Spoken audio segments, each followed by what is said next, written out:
Assalamualaikum anak-anak hebat kelas 3. Apa kabar hari ini? Semoga tetap semangat dan sehat selalu bersama ayah dan bunda di rumah. Hari ini kita akan belajar di tema 2, menyayangi tumbuhan dan hewan. Subtema 1, manfaat tumbuhan bagi kehidupan manusia. Pembelajaran 2. Kita awali pembelajaran hari ini dengan mengamati gambar Dayu dan teman-teman yang sedang duduk di teras. Edo, Siti, dan Beni sedang bermain di rumah Dayu. Dayu menunjukkan sebuah majalah yang di dalamnya ada cerita. Edo, Siti, dan Beni berebut untuk membaca dongeng tersebut. Dayu mengusulkan agar salah satu dari mereka membacakan dongeng. Nah, kita dengarkan ya dongeng yang ada dalam buku cerita milik Dayu. Judulnya Pengembara dan Sebuah Pohon. Pengarang Aesop. Dua orang pengembara berjalan di sepanjang jalan yang berdebu dan tandus di hari yang sangat panas. Tidak lama kemudian, mereka menemukan sebuah pohon besar. Dengan gembira, keduanya lalu berteduh dari teriknya sinar matahari di bawah naungan daun-daun pohon yang lebat. Saat beristirahat, mereka melihat ke atas. Salah seorang pengembara berkata kepada teman seperjalanannya, "Betapa tidak bergunanya pohon besar ini. Pohon ini tidak memiliki buah sehingga tidak berguna untuk manusia sama sekali." Pohon besar tersebut lalu berkata, "Kamu manusia yang tidak tahu berterima kasih." Pohon itu berkata lagi, "Kamu datang dan bernaung di bawah daun-daunku. Kamu menikmati teduhnya perlindungan cabang daunku. Kamu masih menyebutnya tidak berguna sama sekali?"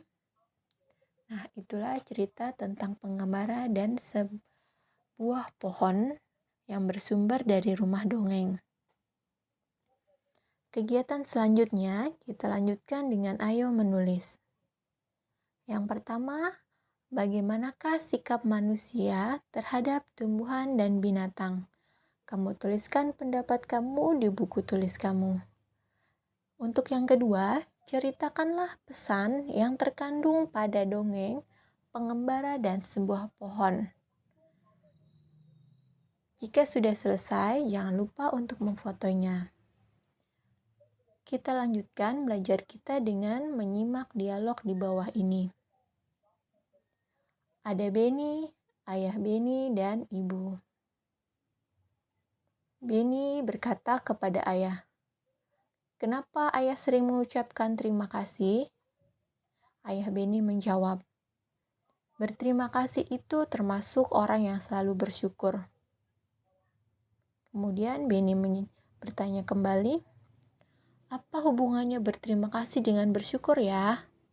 Ayah menjawab, "Ada dong, berterima kasih itu salah satu cara kita bersyukur.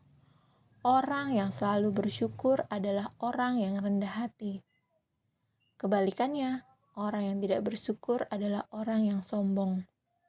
Kemudian Beni bertanya kembali, "Apa kita juga berterima kasih kepada tumbuhan dan hewan? Bagaimana caranya?" Ayah menjawab pertanyaan Beni, "Ya, kita juga perlu berterima kasih kepada tumbuhan dan hewan. Caranya berbeda dengan cara kita berterima kasih kepada manusia." Kemudian ibu membantu menjelaskan, "Jika kita berterima kasih kepada tumbuhan, maka kita merawat tumbuhan dengan baik. Tumbuhan diberi air, pupuk, dan sinar matahari yang cukup. Kita juga tidak memetik bunga dan daun-daun sembarangan." Kemudian Beni berkata, "Bagaimana cara berterima kasih kepada hewan?" Ayah menjawab, "Cara berterima kasih kepada hewan yaitu dengan menyayangi hewan. Kita memberi makan atau minum hewan-hewan. Kita tidak menyiksa hewan, Orang yang pandai bersyukur akan disukai teman-teman. Tuhan juga mencintai orang yang pandai bersyukur. Itulah cerita dari percakapan Beni, ayah Beni dan ibu. Kemudian kita lanjutkan dengan ayo menulis. Yang pertama, untuk apa kata terima kasih diucapkan? Yang kedua, apa yang dirasakan saat kita mengucapkan terima kasih?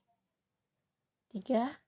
Tuliskan pengalamanmu berterima kasih kepada sesama manusia yang telah kamu lakukan. Demikianlah kegiatan pembelajaran kita hari ini. Jangan lupa ucapkan terima kasih kepada ayah dan bunda di rumah. Sampai ketemu di pembelajaran selanjutnya.